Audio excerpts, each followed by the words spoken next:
bagian teks deskripsi. Teks deskripsi memaparkan objek atau tempat secara terperinci, berisi pemaparan atau penggambaran yang detail sehingga seolah-olah pembaca dapat membayangkan objek atau tempat yang digambarkan dalam teks tersebut. Tujuan dari teks deskripsi adalah memerincikan dan menggambarkan objek dari sudut pandang penulis agar pembaca ikut terlibat dalam peristiwa dan perasaan yang dialami penulis. Sudut pandang yang digunakan dalam teks deskripsi adalah sudut pandang orang pertama. Berbicara tentang sudut pandang, kita akan mempelajari apa itu sudut pandang. Sudut pandang adalah cara pandang penulis dalam menyampaikan cerita kepada pembaca atau pendengar. Sudut pandang merupakan salah satu unsur penting dalam karya fiksi yang dapat mempengaruhi bagaimana pembaca memahami cerita. Sudut pandang terbagi menjadi 3, yaitu 1.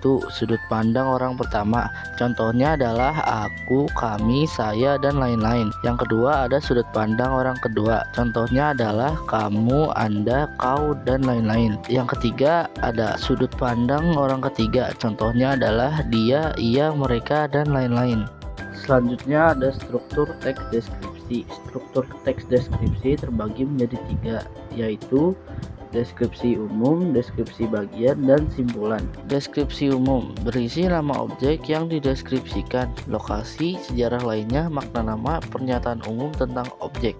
Selanjutnya ada deskripsi bagian, berisi perincian bagian objek tetapi diperinci berdasarkan tanggapan subjektif penulis. Selanjutnya ada simpulan, berisi kesimpulan tentang objek yang dideskripsikan. Selanjutnya ada materi kohesi dan koherensi. Kohesi dan koherensi adalah dua istilah yang berkaitan dengan kesatuan dan keruntutan dalam sebuah teks, paragraf, atau karangan. Kohesi adalah keserasian hubungan bentuk kalimat, sedangkan koherensi adalah keserasian hubungan makna kalimat. Berikut penjelasan lebih detail mengenai kohesi dan koherensi. Yang pertama ada kohesi. Kohesi adalah keterpaduan bentuk kalimat yang membangun keutuhan wacana. Kohesi dapat dicapai dengan menggunakan konjungsi dan menerapkan pola kalimat yang konsisten. Contoh kohesi dalam kalimat adalah Brahma membeli seekor kuda jantan. Ia menungganginya berkeliling kampung tiap sore. Selanjutnya ada koherensi. Koherensi adalah kepaduan makna kalimat yang membangun keutuhan wacana. Kohesi berfungsi untuk menjaga kelogisan makna dan kesinambungan ide dalam sebuah tulisan. Contoh koherensi dalam kalimat adalah pagi hari ibu memasak bubur untuk adik sebab adik sedang sakit. Wacana yang baik umumnya memiliki kedua unsur tersebut, yaitu kohesi dan koherensi. Materi selanjutnya adalah tentang alat-alat kohesi. Apa saja sih alat-alat kohesi? Mari kita simak. Alat kohesi terbagi menjadi 4, yaitu 1. Kata hubung atau konjungsi. Kedua, ada kata ganti atau pronomina. Yang ketiga, ada pengulangan kata atau repetisi. Yang keempat, ada pelesapan atau elipsis. Berikut penjelasan lebih detail mengenai alat-alat kohesi. Yang pertama ada konjungsi atau kata penghubung. Konjungsi adalah kata penghubung yang berfungsi untuk menghubungkan kata, frasa, klausa, dan kalimat dalam suatu kalimat. Konjungsi dapat digunakan secara lisan maupun tulisan. Konjungsi memiliki beberapa jenis, yaitu 1. Konjungsi koordinatif, menyatakan hubungan antara unsur yang sejajar seperti dan, atau, maupun. Selanjutnya ada konjungsi penegas, menyatakan penegasan atau ringkasan dari bagian kalimat yang sudah disebut sebelumnya, seperti bahkan, yaitu, umpama, apalagi, dan misalnya. Selanjutnya ada konjungsi kausalitas, menyatakan hubungan sebab akibat, seperti jika, karena, agar, sebab, demikian, akibatnya, sehingga, oleh sebab itu, oleh karena itu, dan atas dasar ini. Selain itu, ada juga konjungsi korelatif, subordinatif antar kalimat dan antar paragraf. Selanjutnya ada pronomina. Pronomina adalah kata ganti atau frasa yang digunakan untuk menggantikan kata benda, orang, atau tempat dalam sebuah kalimat. Pronomina berfungsi untuk menghindari pengulangan kata yang berlebihan, sehingga kalimat menjadi lebih efektif. Berikut ini adalah beberapa ciri-ciri pronomina.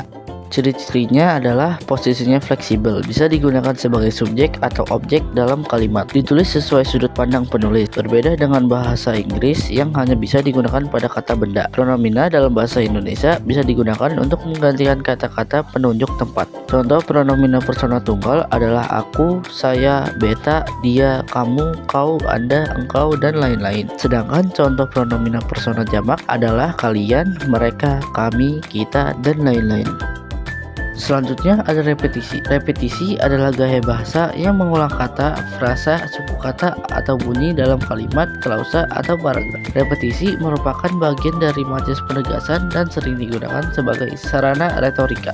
Tujuan menggunakan repetisi adalah untuk memberikan penekanan atau efek retorika tertentu. Repetisi juga dapat digunakan untuk mengubah pemikiran seseorang dan membuatnya mengikuti anjuran atau saran yang diberikan. Beberapa jenis repetisi diantaranya: yang pertama ada repetisi epizoeksis, yaitu pengulangan kata yang dipentingkan secara langsung dan berturut-turut.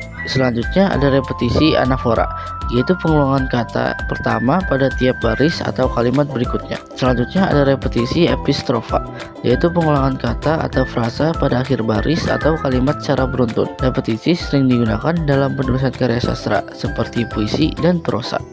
Selanjutnya ada elipsis. Elipsis adalah penghilangan kata-kata yang dapat dimunculkan kembali dalam suatu pemahaman. Elipsis dilakukan untuk menghindari pengulangan kata atau repetisi.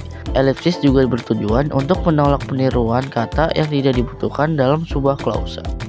Kalimat pertama, Danu sakit sehingga ia tidak masuk sekolah. Kalimat kedua, ketika saya sedang sedih, saya akan menangis berlarut-larut. Kata yang dilesapkan dalam contoh di atas adalah kata yang berada di dalam kurung siku. Meskipun tidak dimunculkan, makna wacana tidak berubah. Materi selanjutnya adalah kata serapan. Kata serapan. Kata serapan adalah kata yang berasal dari bahasa asing yang sudah diintegrasikan ke dalam bahasa Indonesia dan diterima penggunaannya secara umum. Kata serapan disesuaikan dengan kaidah bahasa Indonesia sehingga mengalami penyesuaian ejaan sesuai pedoman ejaan bahasa Indonesia yang baik dan benar. Kata serapan dapat berasal dari berbagai bahasa seperti bahasa Jawa, Sanskerta, Inggris, Arab, Belanda, dan Portugis. Contoh kata serapan dari bahasa Inggris adalah kartun, internet, film, video, dan radio. Contoh kata serapan penerjemahan adalah tumpang tindih, percepatan, proyek rintisan, dan uji coba. Kata serapan dapat terjadi karena adanya kontak bahasa yang bersifat terbuka dan mudah menerima pengaruh.